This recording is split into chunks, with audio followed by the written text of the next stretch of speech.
Story time about the time this girl tried to scam me out of my Coach purse and I called the cops to her house. So to give you some context, this was happening over Depop.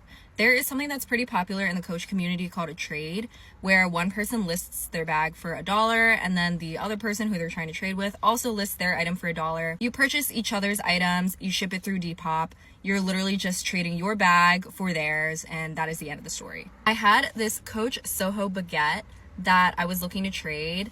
I know that usually some people like to trade for different types of bags. I literally just wanted the same bag but in a different color. So I found this girl Esme who was selling the bag but in a brown leather, and I asked her if she wanted to trade and she said yes. So we both agreed to the trade. We list our items for $1. We purchase each other's items, and then the next day I go out to ship it. I let her know that I've shipped it, and she tells me that she also dropped hers off at the post office. So everything is fine and dandy until Depop sends me a notification that she still hasn't shipped her item. And so I say, okay, that's kind of weird, but I will always trust Depop over a bitch's word, because I went to our messages to go hit her up and be like, hey, why haven't you shipped this yet? And then I found out that she deleted her account. And at this point I was like, oh, you're trying to scam me. I do. It's Sunday at like 11 p.m. So obviously nothing is open. First, I try to put in a package intercept request with USPS. They tell me that the package is not eligible because it was shipped through Depop. So I reach out to Shippo, which is the shipping label company that Depop uses. And I let them know, hey, I need you to help me put in a package intercept request on this package. They say, no problem, can do that. They let me know that they've put in a request for me, and then first thing in the morning, Monday morning, I'm making phone calls. I called USPS corporate and I was like, hey, I need this package intercepted. I cannot have this package delivered to the address that it's sent for by any means. And they say that there's only so much that they can do about it. If there's an intercept in the system, it's just kind of up to the local post office to get that intercept and then stop that package from being sent. And so I get the phone number of the post office that it's being delivered to in Arizona. Being that I'm on the East Coast and Arizona is PST, I know I have to wait a couple hours before their office opens. So first thing at 12 p.m. Eastern Standard Time, I'm making phone calls to them too. I called the Mesa post office 35 times and no one picks up. Not one time. Underneath all of this, I understand that there is a possibility that the package makes it to her, and I totally get that, but I am doing everything in my power to not let that happen. Mind you, the package was due to be delivered on Tuesday, the very next day. At the end of the day on Monday, I just kind of accept that nothing's gonna come out of this. It's too late. And in my head, I'm like, okay, you know what? A loss is a loss. Like, this is a lesson learned for me. I just won't do this again. I can't trust everyone on the internet. The next day on Tuesday at 8 a.m., I get a phone call from my local post office, and it's the postmaster telling me, hey, I see that you've put in an intercept request on this package being sent to Arizona. I just wanted to let you know that the package has been marked for intercept, and in a couple of days, it will be making its way back to you. And no lie, I was like, you are an angel. You are amazing. Thank you so much. This is the best news I've ever heard. I hang up the phone and I'm literally ecstatic. I'm like screaming. I'm texting everyone I know. I'm like, the package got intercepted. Thank God. So a couple hours go by and I'm watching the tracking information. And I do know that when a package is marked for intercept and it has been intercepted, it will update the tracking information. However, by like 4 p.m., I see that nothing has changed in the tracking information. And so I call up USPS corporate and I ask them, hey, I have a package that my local postmaster told me was marked as intercepted. I don't see that in the system. Are you able to see that in the system? I just want to confirm that this package is being returned to sender. They tell me, we can't see that from our end, but if you got that phone call, then it's probably a good sign. And I'm like, okay, that's fine. While this is all happening, I'm literally on my way to the airport to go to Florida. And when I board the plane, the package hasn't moved at all. When I get off the plane, I have seen that the package was delivered to this bitch. So I'm like, ugh, like that is so frustrating. In my head, I had already assumed that it would make it to her, but this glimmer of hope that I got really just raised my expectations so much. My hopes were so high just for it to be let down again. And I was like, oh, you know what? Whatever. I'm not going to let this ruin my trip. That was kind of annoying, but it is what it is. So the next day I'm at Disney with my friends and I get a phone call from my post office again. I'm literally in line. I'm in line for Test Track. I have my phone up to my ear and I literally have to scan it for the Fast Pass. I'm on vacation right now. So I answer the phone and it's my postmaster again. And she says, "Hey, I'm really sorry. I saw that your package ended up getting delivered, the one that I called you about yesterday that said it was intercepted. Someone totally dropped the ball in Arizona. That really should not have happened. So I reached out to Arizona and I asked them, hey, why did you deliver this package? It was supposed to be returned back to us." And she tells me that the carrier that had delivered the package had gone back to knock on her door and make a recovery attempt. So he knocks on the door and a woman answers the door and she says, "Oh, we didn't get a package, but I'll ask my daughter." And that's the end of the story. And I tell her, her daughter definitely has my package. She is the one that is the recipient. But I'm like, you know what? There's nothing I can do about it. I appreciate you giving me this context. Not gonna lie though, this did put me in a little bit of a mood because again, I just wanted this to be over. And I was like, ugh, we just keep opening this book and I'm really just trying to enjoy my trip. But then I get a message from an account on Depop that I do not recognize. I open it and it's the bitch Esme who has made a new account to reach out to me. She's like, "Hey girl, I saw that you tried to return your bag. I sent my bag and that's weird that you haven't received it yet. I can pay you half for your bag if you want to, but I did ship your bag." And I'm immediately suspicious because Depop is very good about updating their shipping. And so I reach out to Depop. I ask them, "Hey, this girl has reached out to me from a new account. Her old account has a purchase of mine that needed to be shipped. Can you check that tracking information and let me know if anything is moved?" They get back to me and they say, "No, this tracking number has not been shipped. It has not been checked into any post office. She has not shipped this package." And I was like, "Oh, so you're lying to me now too. You want to steal from me and then you want to lie to me. That is crazy." I've reached my time limit on this. I guess I'll have to make it part 2. This is part 2 of the time this bitch tried to scam me out of my Coach bag and I called the cops to her house. Where I left off in the first part, this bitch tells me that she shipped her bag. She did not. I literally have proof of her not shipping it. But she's in my DMs telling me that she did. So at this point, I'm really irritated and I give her 3 options. If you know me, you know that I am immediately confrontational the moment I know that you're lying to me. But I'm trying to settle this civilly. So I say, you have 3 options. You either finish your end of the trade, you send me my bag back, or you pay me for the bag, which, by the way, is going for up to $300 online right now. I told her $180. And I said, if you don't comply, I have more than enough evidence of you having my bag, not shipping your bag, and now you've given me more proof that you have my bag. I will be escalating this to the police and a USPS. She starts throwing a fucking fit. And this is where I think she's probably like 16 years old because like no one who is grown and like thinks logically would ever say this shit to me. But she's like, "Oh, now that you're threatening me, I don't want to send it to you. I have your bag. If you were nicer, I would send it to you, but now I'm not." And I'm like, okay, this is like a child that I'm dealing with. Either that or you're like really fucking stupid. I tell her, "You can't use my bag as leverage against me, but okay, girl." I stop responding to her. And then later on in the night, she says, "If you pay for shipping through Depop again, I'll send it to you." And I tell her, "Well, you still have that shipping label that I paid for the first time around. You can ask Depop for that shipping label. I should not have to pay for this twice." She's like, "Well, I don't want to do all that, so I was going to ship it to you, but I'm not going to anymore." Again, I'm like, whatever, don't care.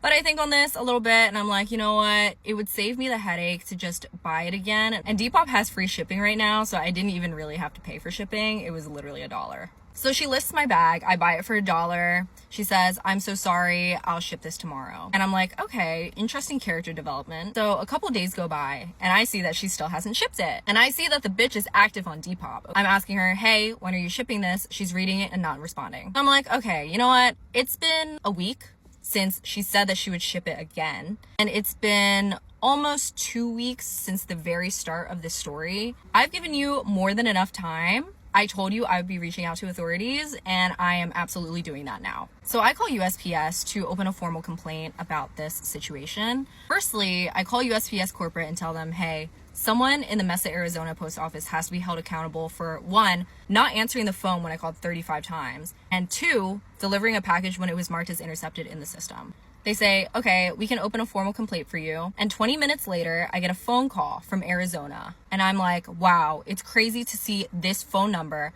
pop up on my screen. I've been calling this for hours and not one person picked up. Now I put in a complaint. 20 minutes later, someone's calling me. It's the station master from the Arizona post office. And she's like, hey, I see that you opened a complaint with our post office. Can you explain a little bit more about your situation? So I tell her everything and she's like, okay, give me a second. She puts me on hold. She speaks with the supervisor and the carrier that was on shift when my package was delivered. She told me that she was able to speak to the carrier that delivered my package, and he was the one that also went to go and make the recovery attempt. Apparently, when he knocked on the door, a Spanish-speaking woman came out and he had to phone a supervisor to translate and say, hey, a package was delivered here. Do you know where it is? Can you give it to us? She says, I'll go and look. She goes inside the house and she doesn't come back out.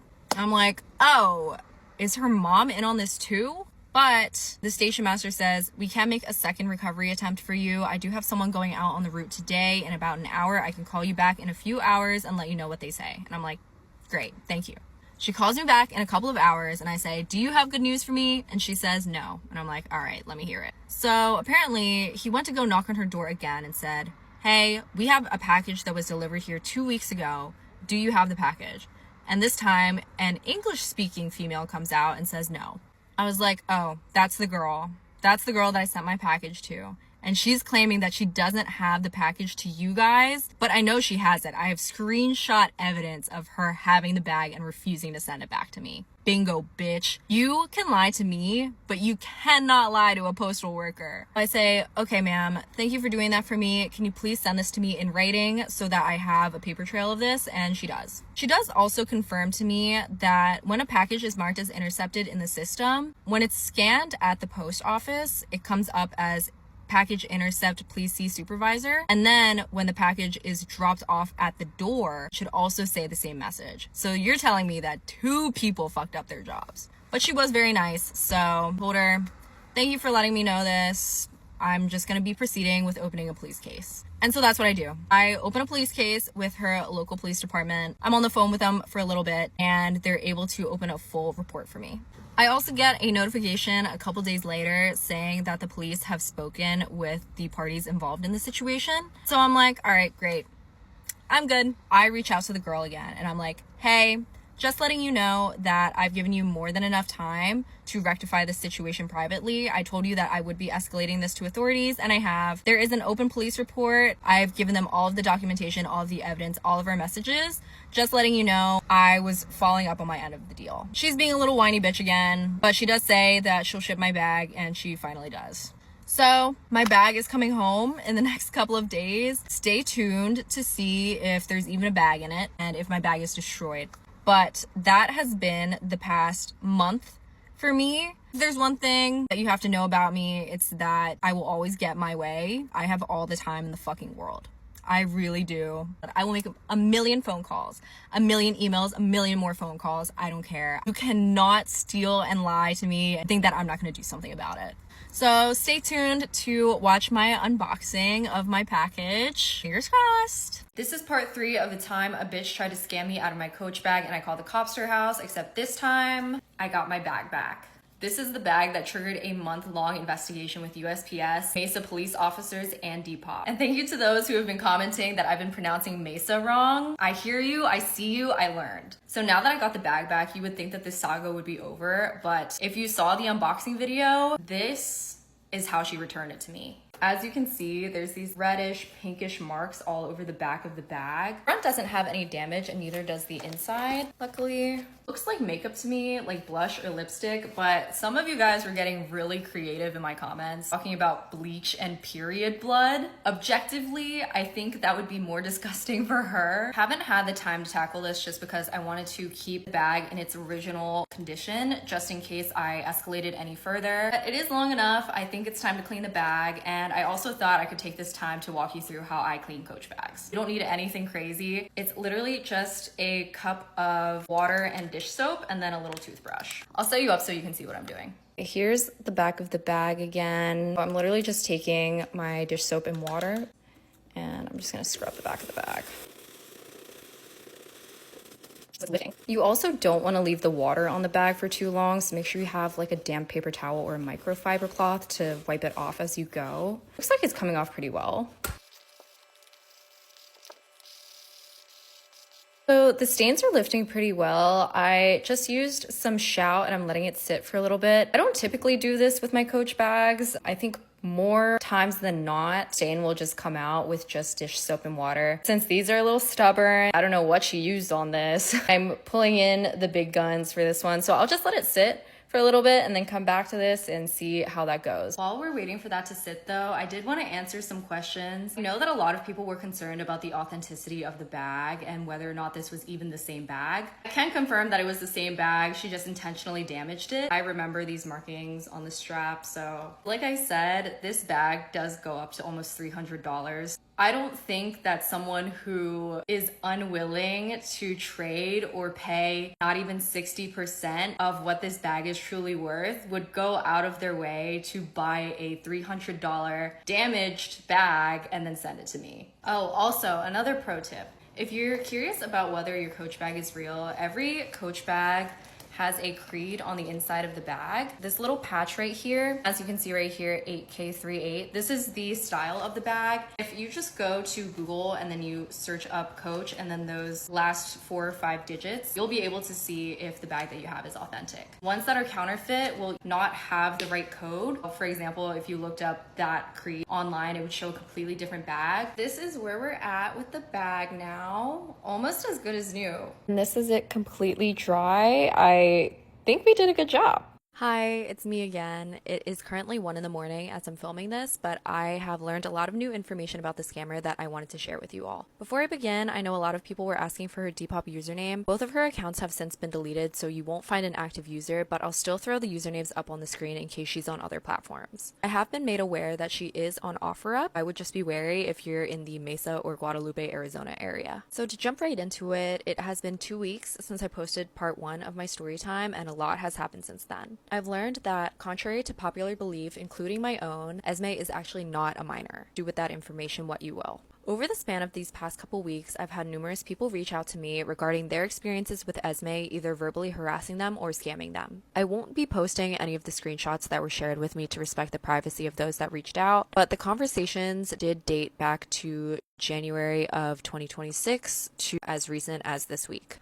Another thing that was shared with me was that she has been posted in multiple Facebook groups for scamming. I do have the screenshot for one. In this post, she had listed a bag for sale. The buyer sent her payment, and then she blocked the buyer and did not send the bag, meaning Esme is very active in the vintage coach community, and this was not her first time scamming. I also have evidence of someone confronting her about being a scammer, and she retaliated by using a racial slur. But wait, the plot gets thicker. Esme actually reached out to me via email a couple days ago. So she reached out to me because she saw my TikToks about her. She mentions that she wants to take accountability for her actions, which of course I appreciate, but unfortunately there are too many inconsistencies in this message for me not to overlook. Some of the points that she mentioned that really stuck out to me were that she never intended to scam me, that she didn't stain my bag, and that she couldn't message me after the fact. This first part about not meaning to scam me, I think the track record speaks for itself, but even besides that, if this was a standalone issue, I had given so many opportunities and even more time to rectify the situation. It never had to get to this point. Nothing about the repeated pattern of lying and disrespect,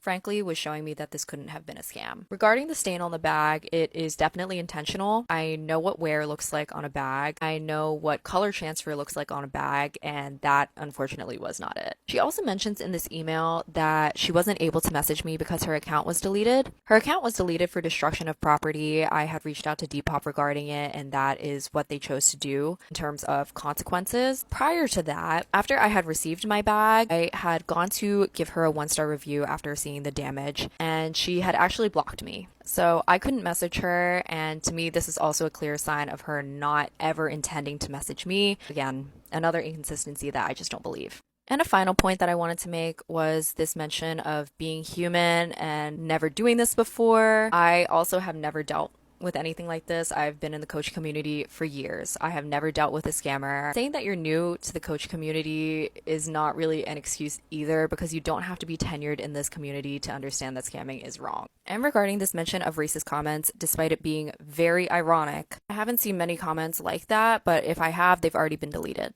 But all in all, my thoughts about this message: know that it was supposed to come off in a way that was apologetic. However, there was not a single mention of a sorry or a "I was wrong, I shouldn't have done that." This kind of looks like to me someone who's trying to save face and cover up their tracks after standing by that scam till the very end. And since this story time has gone public, now there is an attempt that's being made to rectify the situation. But again, there were plenty of opportunities to do that. It never had to get to this point. I just don't see this as someone who's coming from a true place of wanting forgiveness. It was just met with more lies. I appreciate the offer for money to clean the bag, but it was never about the money. And honestly, it stopped being about the bag very early on. It was truly the principle of stealing my stuff and then lying continuously. You can keep the money if you want to make this right, like you say that you do. I hope that you can do a little bit of self-reflection, apologize to all of those that you have scammed or harassed in the past, and honestly just put this down. But to wrap this up, I don't want anyone learning from this that they either shouldn't use Depop or they shouldn't trust USPS. Everyone involved in this story was actually very helpful. I actually met my local postmaster in person this week. I wrote her a card to thank, because I wouldn't have been able to do any of this without her help. And regarding trades, don't think that this is a common thing. I really want to set the record straight, because I know a lot of people are now under the assumption that this happens all the time. It's really important that you're always cautious and you do your due diligence by looking at seller reviews. You take the right precautions, you will have a successful trade. For example, I learned that you have to list your item for the amount that it's worth instead of $1 like I did, just in case something does go wrong. You at least have that level of security that you'll be able to get your money back. But also do it in person if you can. I also just wanted to clear something up.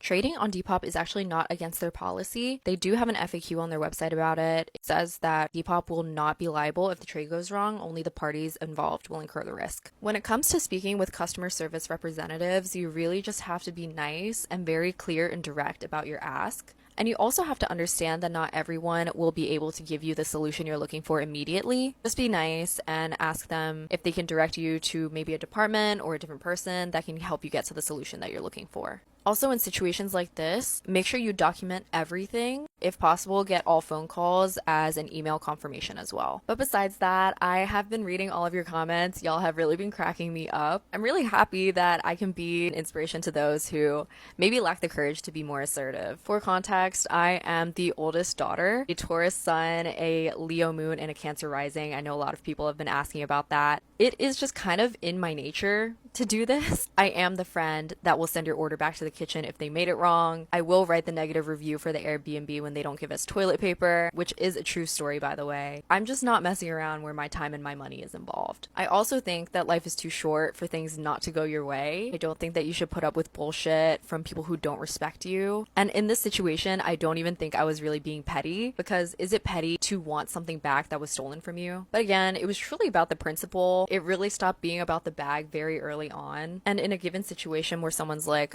oh, I'm not doing all that, I am. And when I make a promise, I'm absolutely following through on that. But thanks for supporting me throughout this journey. I really hope that there are no updates past this point. I know it's made for a really fun story time, but it has been a very long month and a half of my life. But I hope that from this you can learn to stand up for yourself, advocate for yourself. I think that that is so important. Let me know if you need help with complaints or if you have an issue with something. I am more than happy to help you. I was definitely the wrong bitch to mess with in this situation. You think you had a bad weekend?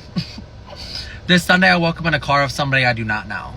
I think out of all the drunk shit I've done in my career, and keep in mind, I've been drinking since age 16, I think this one topped the cake in my whole career. I mean, I've never... So I went out this Saturday. Do I remember most of Saturday? Not really at all, but the consequences, they're everlasting. Yeah. So this Saturday was planned, okay? Because it's actually one of my friend's birthdays. What do you know? What do you know, right? Always got to celebrate somebody, but I always take it too fucking far, okay? So it was a birthday party, okay? I got a text on Partiful. I'm like, what the hell is this? Then I look and I start investigating. I say, oh, I know this baddie. Okay. I'm gonna call this girl connected. That's what I'm just gonna call her, because I swear she's connected to everybody in the universe. Like, I swear she's she has a connection to Barack Obama, but also has a connection to me, and also has a connection to like the guy that owns the corner store. Like, she knows everybody and anybody. Like, I could see her hanging out with like Malala, like literally like writing like a new book with her, but like also could see her connected with like the owner of Noodles and Company. Like, knows everybody, okay? I used to live in the same neighborhood as her. Me and her went to the same high school. That's my girl, sweetest girl ever. I love her, okay? Get a Partiful invite. She's turning 25. 25 shots, I fucking suppose. Now, she sends everything, and basically what she ended up doing, because her family is like extremely connected, like they know everybody and everybody, so they're renting like the top floor of this bougie bar. And the word bougie and me, the only B word I am is basket of trash. That's what I feel like, but you know what, I can role play for a little bit. It's a birthday, okay? Anyways, I get to texting my one friend because I know she's invited too, because she's really close with her. We're gonna call her Seashell because that's what I've called her code name in other story times. So me and Seashell are invited, okay? Basically, the rest of our friend group is away on vacation, so we're like, okay, like we're gonna pull up to the party together. You know, we can't drink alone, so let's go. We make the plans, basically, okay, come to my house. The party starts at 8, get to my house at like 6. We'll pregame before the party, and then, yeah. Anyways, the day happens. The day that everything actually shatters for me, okay? I wake up in the morning, I'm already irritable, but you know what? We're gonna be drinking today, okay? It's gonna be fun. I get ready, per usual, I blink, I'm in the car, I blink, I'm at her house, okay? I have my outfit on, I'm ready. Keep my outfit, I look a fucking hot. Flip-flop, jeans, crop top, I look something out of a horror movie, and we're going to somewhere bougie, but you know what? I'm tired, and I haven't done laundry, so let's do it, okay? And I'm walking to her house, and I had a whole thing of Tito's too, okay? And the main thing too, her boyfriend was gonna come out with us too. It was supposed to be me, Seashell, and her boyfriend, then also this other girl was supposed to be coming with us too, but it just ended up being me and her at the pregame. Her boyfriend wasn't feeling good. He was gonna like pick us up later in the night. Now granted, I bought a whole thing of Tito's, okay?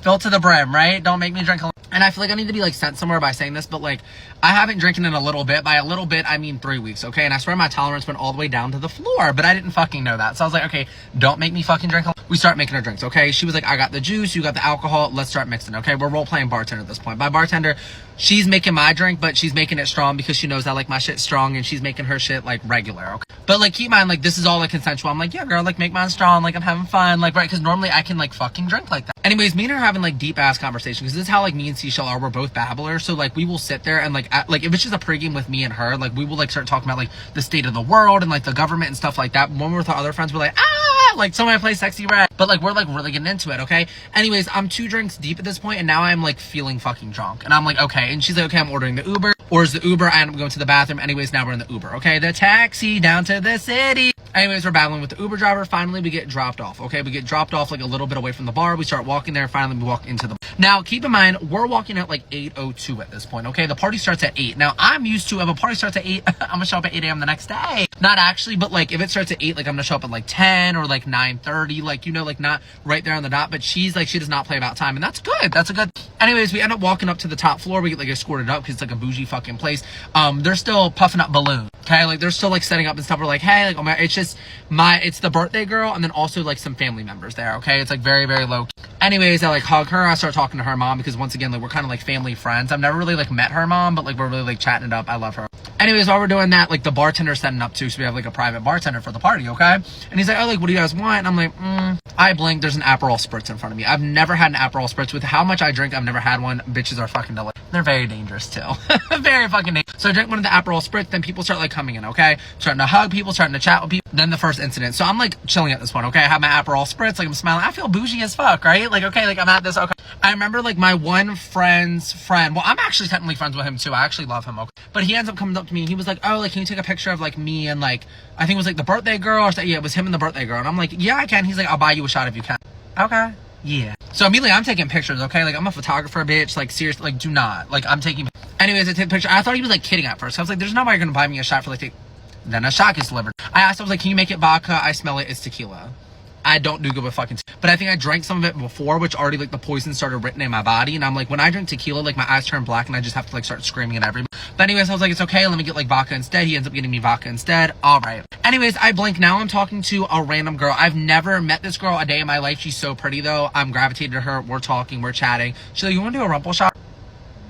No. Yes. Yeah. I do a rumble shot with her. Okay, that's where we're going down. We're going to now. Keep in mind, like I said, connections knows fucking everybody. So it's like a high school mixed reunion. Like I know all these motherfuckers. Like I'm talking like people like from high school that like now live in like Chicago, New York, like LA, San Francisco. Like they're all at this event, and I'm like, oh my god, hugging everybody. Like I miss all these people. I'm taking pictures of people. Like I'm having fucking. And of course, everybody that I see, I have to do a bomb with them, a sour bomb. Dynamite. Literally dynamite strips, okay? I'm just non-stop doing like shots at this point, and now I'm pretty fucking drunk. I'm getting like black and white images. I'm like hugging random people I've never even hugged before. I start dancing with like random people. I think I'm like twerking on like somebody's mom at one point. Like it's getting to a certain point. Like it looks like a fucked up homecoming, like a high school homecoming, but like I think I'm the ringleader of it, but like I'm not prom queen. Like I'm prom flop. Like but like I'm having a ball. I'm like moving my hips. Like I'm having so much fun. Broke people should never have fun, and I'm broke, so I should never have. Also, pretty sure a famous football player was there too, because keep in mind they have like connection. They were like talking about it, and like he is like a really famous football player. Pretty sure he was there, and I ended up hugging. I don't know. But that like intrudes into the anxiety. Okay, next thing I remember like a bit of like my friend Seashell that I came with, right? And something about her I love. But like when I'm like out and I'm drinking, baby, I want to stay out till like 8 p.m. the next day, right? Make it 24 hours. But like she's mindful, and she'll be like, okay, like midnight or like 1, like call it a day. So I think it hits like midnight, and she's like, okay, like I'm kind of ready to go. Like, are you ready to go? I think I was like, yeah, but like I didn't want to go. So like I ended up like telling her, I was like, oh, like this person's gonna take me home, because I don't think she wanted me like Ubering by myself. And she was like, okay. And she asked, like, would go ask that person. They were like, no, baby, I'm not taking them home. Like, my flight's tomorrow. And they're like, okay. Like, it just, like, it was a lot of back and forth. She ended up getting confused. Everybody was confused. I guess I was I don't fucking know. Next thing you remember, me and her end up, like, she was like, I'm just fucking taking you home. Like, come on. We end up getting in the car with her boyfriend. Her boyfriend was picking up because we were both. Next thing you remember, me and her get into the loudest fucking screaming. Like, screaming, like, echoing throughout the car. And then I start beefing with her boyfriend. Anyways, the screams get so bad, I end up exiting the car and sprinting into oblivion. Sprint. Next thing you know, I'm outside of an apartment. Random apartment complex. Start talking to a random girl on a bench. Me and her chopping it up. Like, it's like on a Netflix original. But like, we're talking. I'm like, girl, do you come here often? She's like, yeah, like, this is my apartment. I'm like, okay, girl. Like, you know, the parties are. She's like, no. Anyways, next thing you know, I'm on the phone with my coworker now. My coworker. No. First thing coworker says, what are you doing? Where are you at? Pull up right now. Check her location. Next thing you know, I order an Uber, okay? I order about 5 Uber, because the Uber cannot find me. I can't even find myself. I don't even know where I am. So 5 Ubers, like, cancel me. Finally, the 6th one's a charm. And I get in a new. I'm like speaking hieroglyphics at this point. Like, I don't even know how I'm making sense, but he somehow gets me to the destination. It's another bar, okay? At this point, it's 1:40 in the morning. Bars in Maryland close at 2. I should have been closed.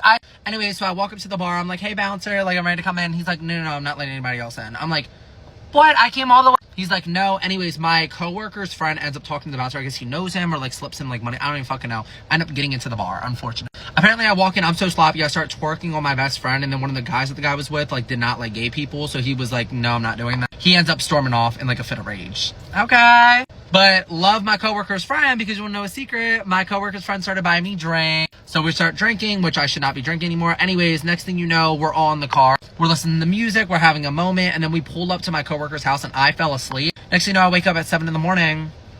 I'm in a car. What is this? Why is it so bright out? I'm looking fucking around. I'm in a car. And I look up, and the only thing I see is my coworker's friend, who I do not fucking know. And he's passed out in the driver's seat. But the car's on. We're just like, he's like asleep. Like parked the car, kept the AC on, and is sleeping. My coworker's asleep. I literally wake up, I start shaking my coworker. I'm like, we need to get out of here. We need to get fucking out. She was like, okay, baby, let's go. So she's like, okay, like, we're leaving. Like, thank you so much. Like, whatever. It's like 8 in the fucking morning. Like, I have no fucking clue. And we're at her house. We end up walking to her, just pass out when we get to her house. Anyways, I wake up. My credit card's missed completely. My identity's completely gone. My friend definitely hates. Don't even know what we were beefing about. And then on top of that, my coworker does not have her phone, because when she got out of the car, she accidentally took her friend's phone instead of her phone. So yeah, so we actually spent all of Sunday on a goose chase for her phone, because we couldn't even contact her friend because her friend's phone was gone. We had to go get my credit card, had to go back into that bar. That was a humbling ass experience. The bartender actually was the one that gave it to me, the same one that was there the night before. I said, I'm so sorry. He looked at me, he said, it happens sometimes. And my tab was over $120. I Apple paid him some money just because I'm scared of myself. I really am. Like,